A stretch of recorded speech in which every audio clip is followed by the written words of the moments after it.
आप देख रहे हैं भारत दर्शन चैनल को सब्सक्राइब करें, लाइक करें, कमेंट करें, अपना प्यार दुलार दें। ऐसी कहानी हम आपके लिए हमेशा लाते रहेंगे। जय हिंद। भारत की स्वर कोकिला लता मंगेशकर की कहानी सुनाने से पहले मैं आपको बताना चाहूंगा कि उनकी आवाज में वो जादू था जो आज भी हमारे दिलों में बसा हुआ है।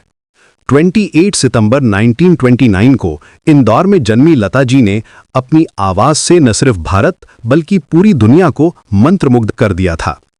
दिलचस्प बात यह है कि शुरू में उनका नाम हेमा रखा गया था, लेकिन बाद में उनके पिता के एक नाटक भावबंधन की पात्र लता के नाम पर उनका नाम बदलकर लता कर दिया गया।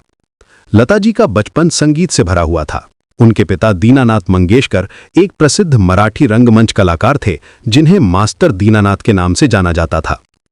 5 साल की उम्र से ही लता जी ने अपने पिता से संगीत सीखना शुरू कर दिया था और उनके पिता के संगीत नाटकों में छोटे छोटे किरदार भी निभाती थीं।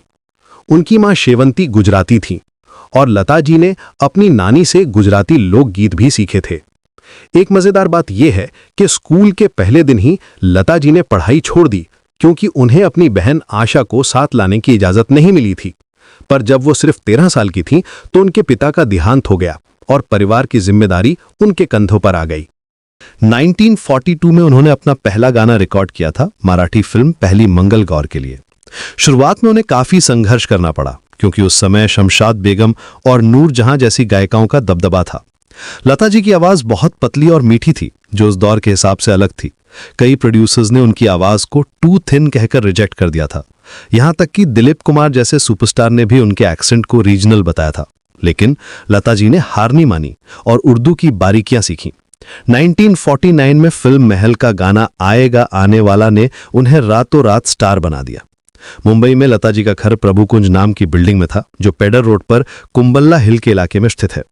यह व्हाइट कलर की 6 फ्लोर की आलीशान बिल्डिंग है और लता जी फर्स्ट फ्लोर पर 2 फ्लैट्स में रहती थीं।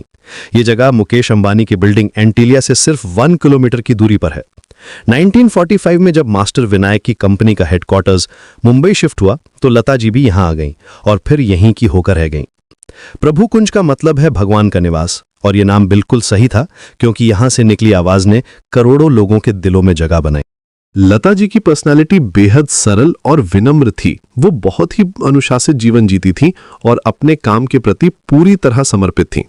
एक दिलचस्प बात यह थी कि वो हमेशा रिकॉर्डिंग स्टूडियो में नंगे पैर जाती थी, क्योंकि उनके लिए स्टूडियो एक मंदिर के समान था।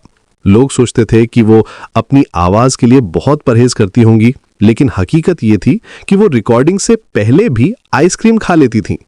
उनका स्वभाव बहुत ही मिलनसार था और वो अपने साथी कलाकारों के साथ हमेशा अच्छा व्यवहार करती थीं। एक और खासियत ये थी कि वो अपने गाए हुए गाने कभी नहीं सुनती थीं, क्योंकि उन्हें लगता था कि उन्हें सिर्फ कमियां ही नजर आएंगी। उन्होंने अपनी पूरी जिंदगी अविवाहित रहकर संगीत को समर्पित कर दी। अपने भाई बहनों की देखभाल करना और परिवार की जिम्मेदारी उठाना उनकी प्राथमिकता थी।